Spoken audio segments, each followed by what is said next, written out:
first time, and a few women had become politicians in Japan's parliament. There were still very few Japanese businesswomen, but if women could become politicians, why couldn't they also become successful in other areas? Hanae decided to try business. She had always been interested in clothes.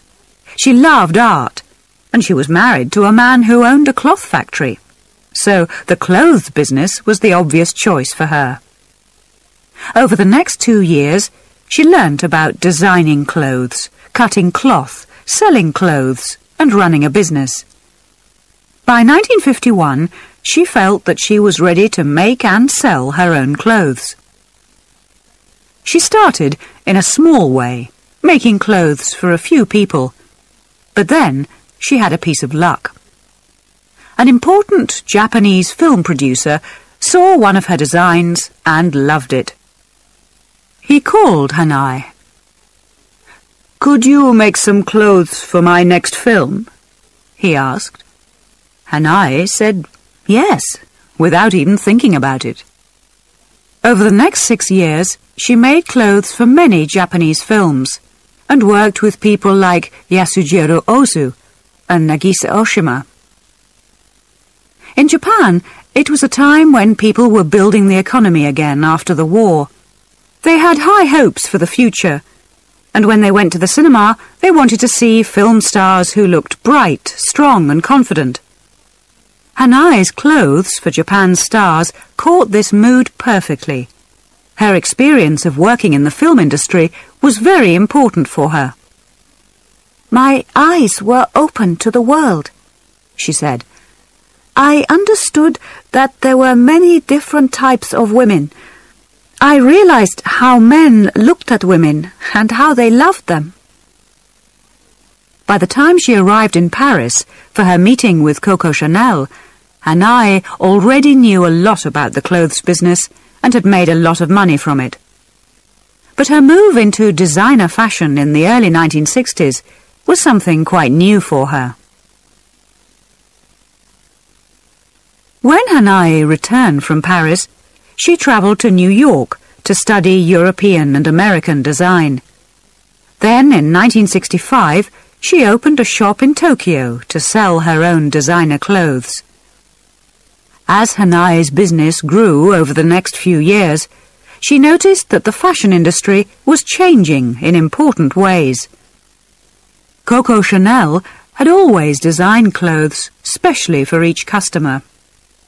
When Hanae Mori bought her suit from Chanel in 1961, she knew that she was buying something that had been made just for her.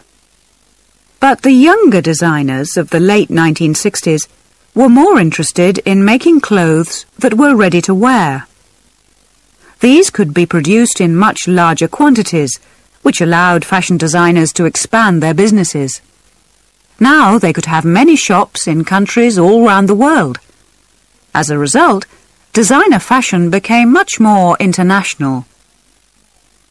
Hanae was very comfortable with this change, because from the start of her work in designer fashion, she wanted to make sure that her business was international. She had her first fashion show in New York in 1965, and in the 1970s, she started to have regular fashion shows in Paris too. The most important part of Hanae's business has probably always been in Japan, where she now has over 70 shops. But she also has 3 shops in Paris, and customers can buy her clothes in over 100 places in the US. She has also always tried to mix Eastern and Western ideas in her designs. She designed long dresses in a Western style, which were covered with Japanese writing. She liked to use cloth, which was decorated with Eastern pictures of flowers and birds. She made suits in a European style, but with collars like the ones worn by China's Mao Zedong. In Japan, rich women loved her ideas and found that they could wear her clothes for all occasions, business, sport, and parties. One of Hanae's greatest moments was the design of a wedding dress for Masako Owada, when she married Prince Naruhito in 1993. But her clothes have been popular not just with Japanese women, but with many rich Europeans and Americans as well, including film stars like Grace Kelly and Sharon Stone, and presidents' wives like Nancy Reagan and Hillary Clinton. Just like Coco Chanel, Hanae also understood that success in fashion could lead to success in other industries. Chanel had shown that when people bought a bottle of perfume, they were buying more than a liquid with a nice smell.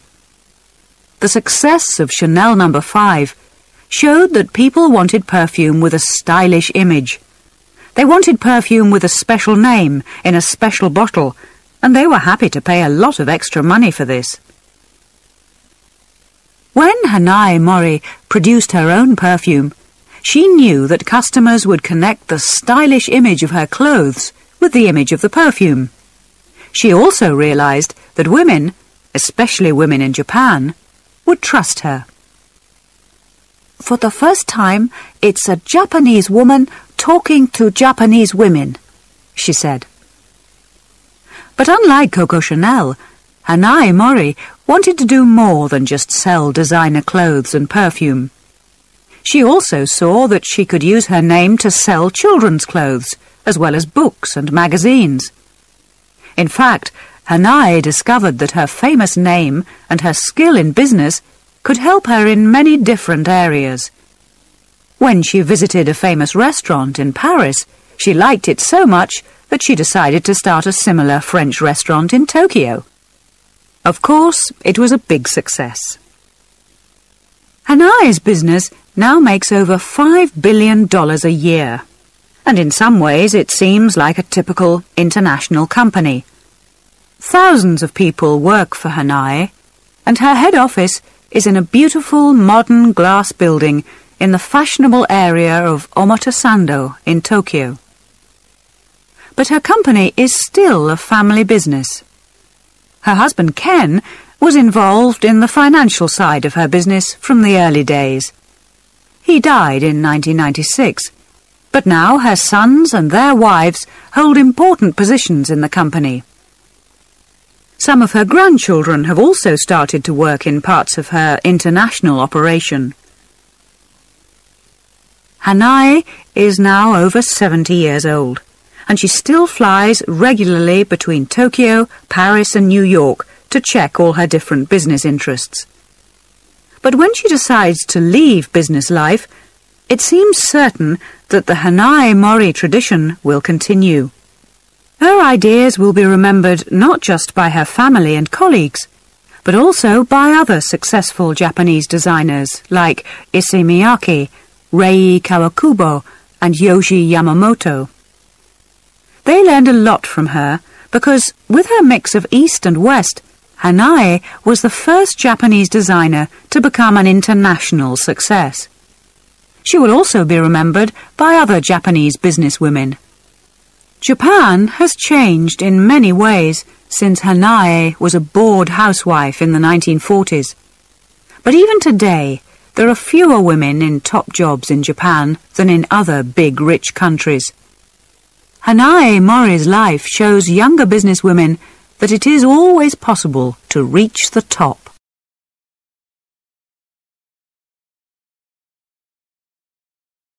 Oprah Winfrey. I will never, never, as long as I'm black, I will never give up my power to another person.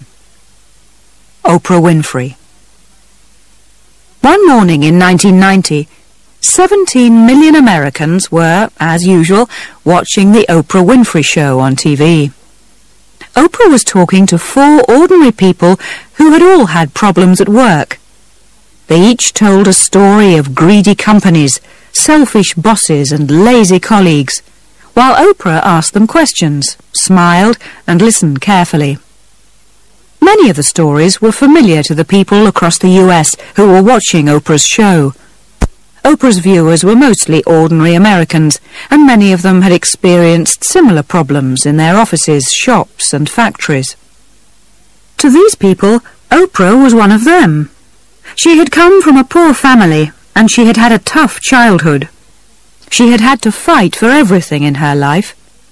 Oprah seemed to be someone who had suffered the same problems as they had, and who saw things in the same way. So everyone was looking forward to some fun when Oprah introduced her next guest. He was a writer on business called Harvey Mackay. You could see immediately that Mackay would be on the side of the bosses. He would try to explain why they often behaved badly towards ordinary workers. He would try to explain why the bosses earned such a lot of money while ordinary people earned so little. And then Oprah would have her chance to ask him a few difficult questions. She would tell him how ordinary people felt about big business. But Harvey Mackay surprised everyone. He didn't just talk and give answers. He started asking Oprah questions about her life. "It seems to me," he said to her after a few minutes, "that you're a tough but fair boss." Oprah looked pleased and called to the people who helped her at the back of the stage. "I'm very fair, aren't I, girls?"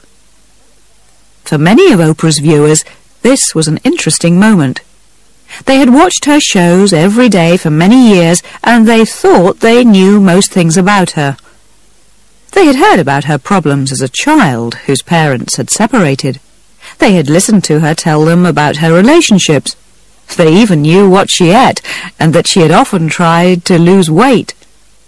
But Oprah was also a boss, and that idea was new and interesting to many of them. When they thought about it, it was clear that Oprah was much more than just a friendly woman on a popular talk show. Oprah didn't just appear on the Oprah Winfrey Show. She owned the Oprah Winfrey Show. That meant that she earned a lot of money from the advertisements in the breaks in the program. She also owned the studios where they made her show. It was one of the best TV production centers in the US, and it had cost around $20 million.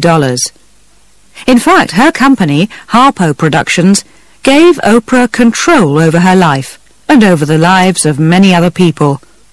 In the entertainment business, Oprah's love of control was famous. Although she was very busy, she signed every check for her company, so she always knew exactly how every cent was spent. It was perhaps strange that Oprah had become so interested in controlling her life. She had started in talk shows because she was so out of control.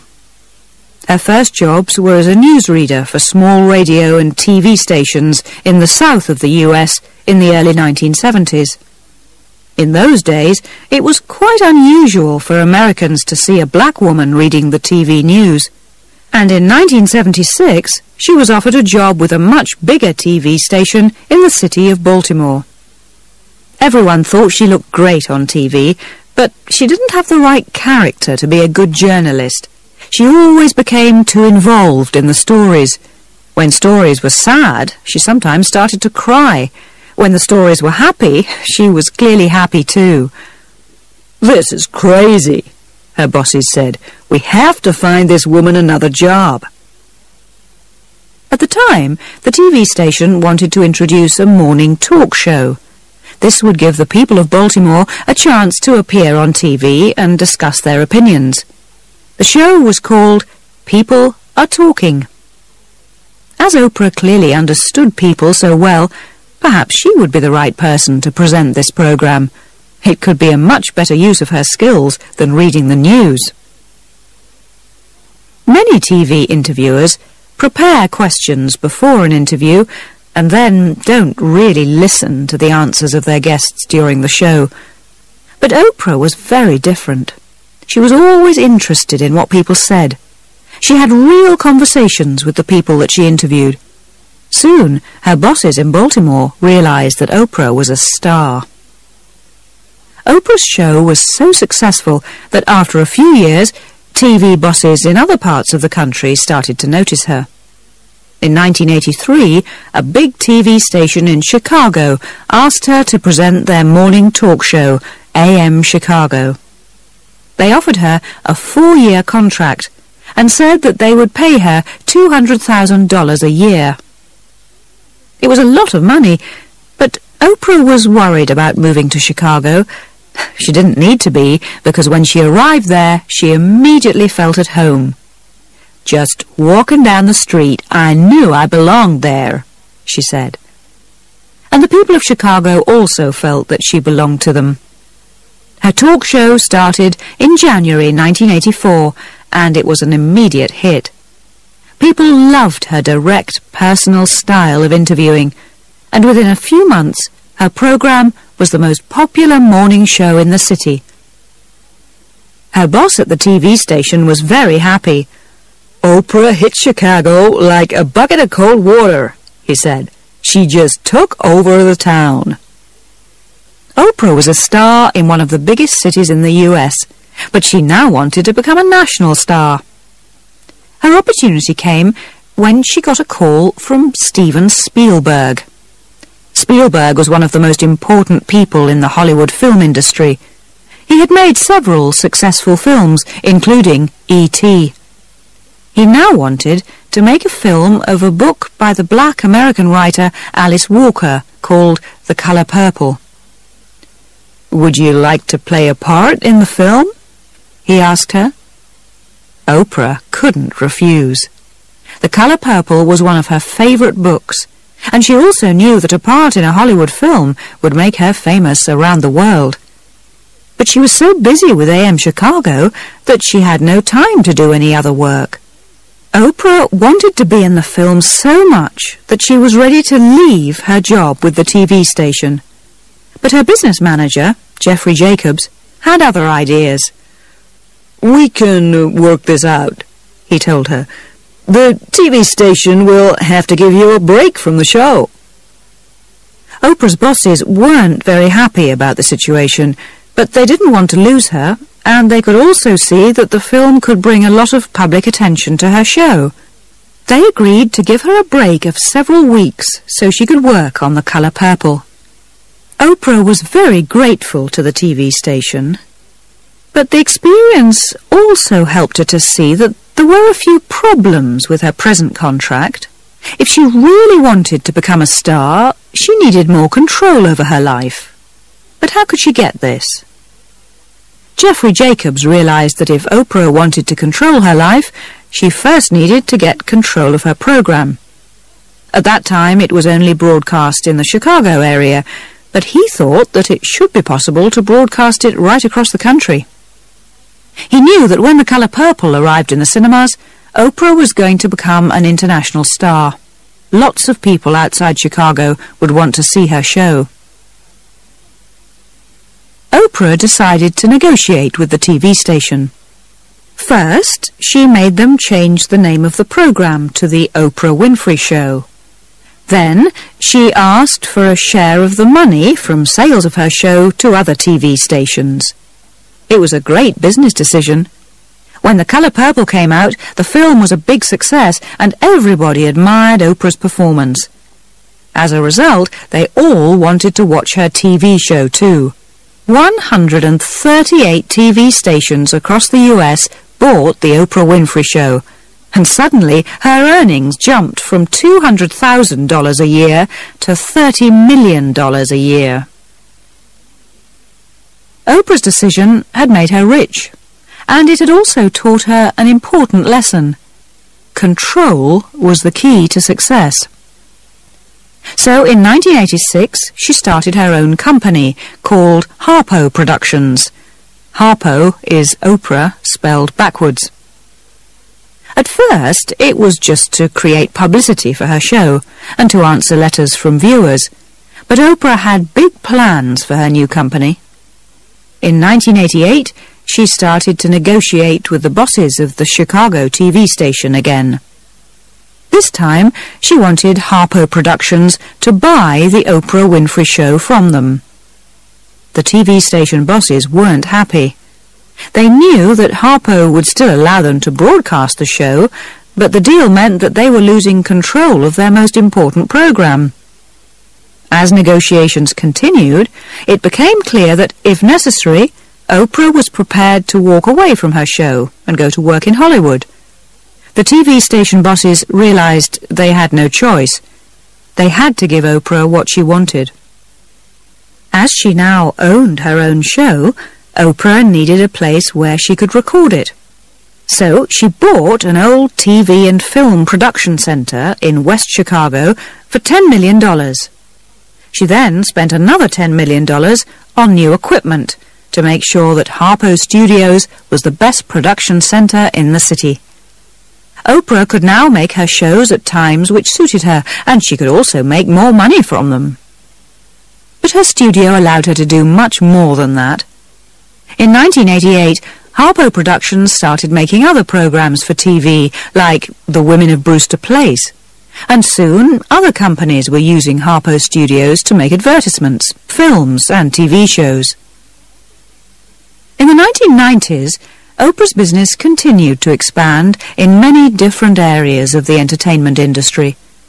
Ordinary people, especially American women, trust her and understand her ideas and beliefs.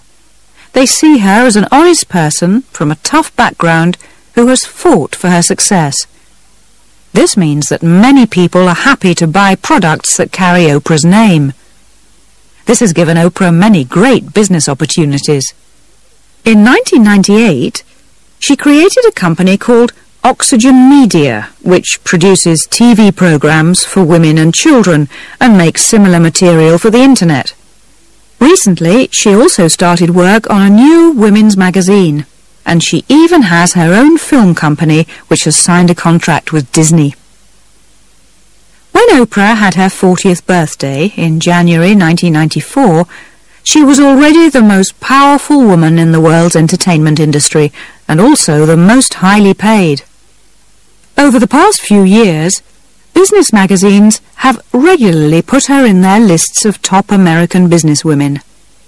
At the same time, the Oprah Winfrey Show has continued to be as successful as ever, not just in the US, but also in many other countries around the world.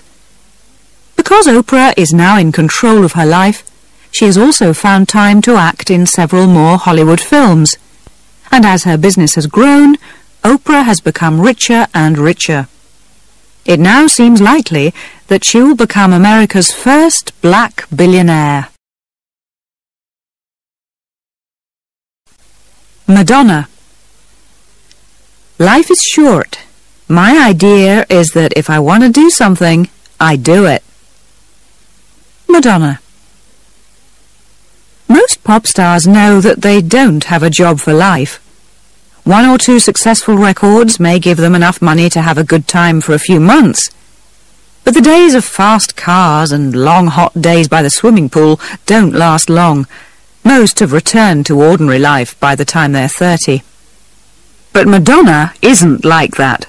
She has been the world's top female pop star since the middle of the 1980s.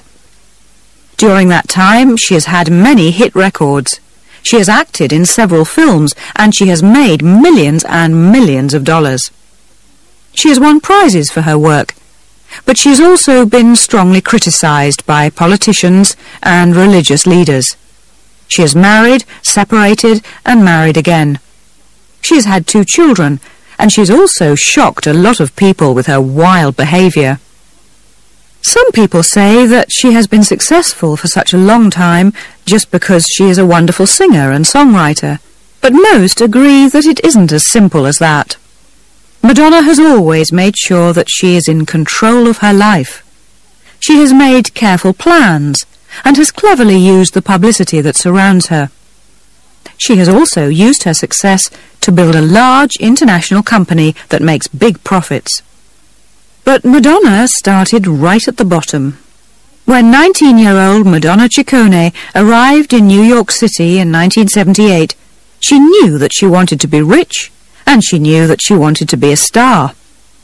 But she came from an ordinary family in a town called Pontiac in Michigan, and she had just $35 in her purse. New York is no place for someone with no money, so her first years in the city were very tough. She lived in rooms in some of the worst areas, and she did all kinds of jobs to make money. Sometimes she worked as an artist's model or a dancer. Sometimes she worked in restaurants and bars. But there were also days when she was so poor that she had to get her food from rubbish bags in the street. During this difficult time, Madonna never forgot her dream of becoming a star. When she wasn't earning money, she learnt to sing and play musical instruments. She also taught herself to write music. Soon she was writing and recording her own songs. In 1982, someone at a record company listened to her song, Everybody, and decided to offer her a recording contract. It seemed that her dream had come true. But Madonna quickly realized that she still had a long way to go.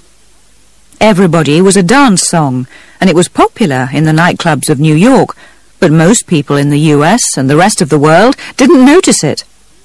This wasn't good enough for Madonna. She wanted to find a way of getting everybody to buy Everybody. In the days of Elvis Presley, the Beatles and the Rolling Stones, the music industry had been mainly about making music and selling records. Pop stars were rarely seen on TV, so most people listened to the radio to hear the latest songs from the pop world. But in the early 1980s, that started to change. In 1981, an American TV company called MTV, Music Television, started to broadcast pop videos to teenagers and young people across the US. Their first song was Video Killed the Radio Star by the British group The Buggles. It was a perfect way to start because the song's words told the story of the future of the industry. Over the next few months across the US, more and more teenagers switched off their radios and turned on MTV. Soon, MTV had spread to 100 countries around the world. The pop music industry became more international than ever before. Record companies realized that a good song needed a good video to become a hit. Because of this, they started to look for singers with their own style who could perform well on video. Madonna knew that she could be this kind of star. She didn't just have great songs and a great voice.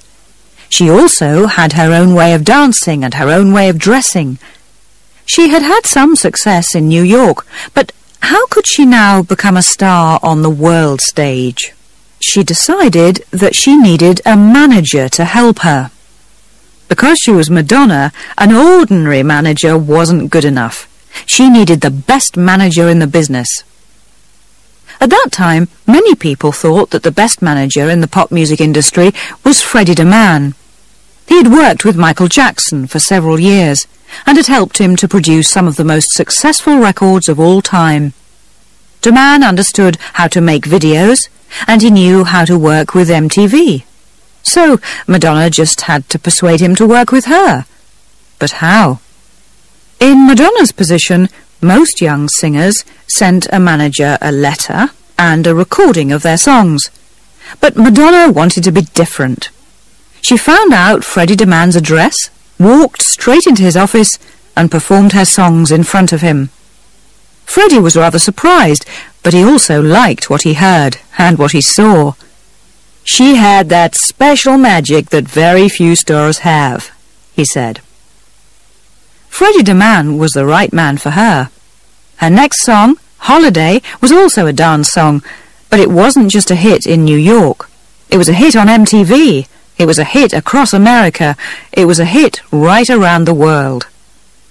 Freddie also found an opportunity for her to act in a Hollywood film. By the end of 1984, she wasn't just a radio star. She wasn't just a video star. She was a film star as well. In the middle years of the 1980s, money and success seemed to be the most important things in the world. The American economy was doing very well, and President Ronald Reagan had reduced taxes, so people in business had a lot of money to spend. In New York, young businesswomen wore big diamonds and beautiful dresses from the world's top designers, and they loved to drive to parties in expensive foreign cars. Intelligent people from outside the business world were often asked, "If you're so clever, why aren't you rich?" There was no answer to that. During those years, Madonna's face was always in the newspapers. Her videos were always on MTV, and her songs were everywhere. She had one hit record after another. One of her songs, from 1985, seemed to explain the feeling of the time. "We are living in a material world," she sang, "and I am a material girl." Madonna had always wanted to be a public figure, but her boyfriend, in the middle years of the 1980s, had very different ideas. Sean Penn was a film star who had grown up in a famous family, and perhaps because of that, he hated newspaper photographers. This was a problem, because photographers followed Madonna everywhere. At first, Sean tried to push them away, but when they didn't stay away, he hit them. And when they still didn't stay away, he tried to frighten them with his guns. When Sean and Madonna got married in 1985, the newspapers sent helicopters so they could photograph the wedding. This was too much for Sean. He left the party and shot at them with his gun from the ground. In the end, Sean's problems with the newspapers caused too many problems, and he was sent to prison. Madonna separated from him after just a few years of marriage. It was a hard lesson in the problems that come from too much public attention. But Madonna was one of the most famous women in the world, and she loved the publicity. So when the drinks company, Pepsi Cola, asked her to do an advertising campaign for them, she was happy to help.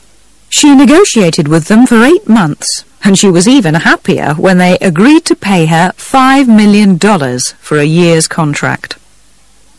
On the 2nd of March 1989, Madonna's Pepsi advertisement was broadcast to around 250 million people in 40 countries, and it included part of her new song, Like a Prayer.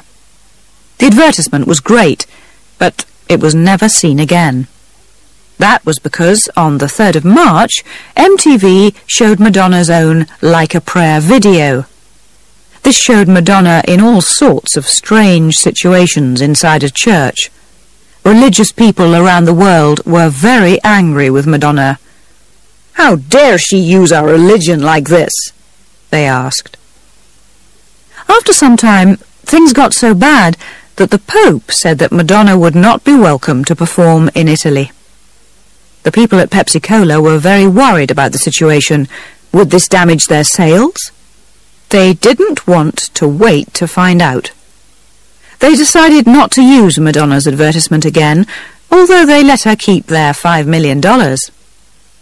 But Madonna was the winner in another way as well. After all the talk about Like a Prayer in the newspapers and on TV, everybody wanted to buy the record. It soon became a bestseller in 30 countries around the world. After Like a Prayer, some people began to see Madonna in a new way. They realized that she wasn't just an ordinary pop star. She had been at the top of her business for a long time. She was clearly a very tough person.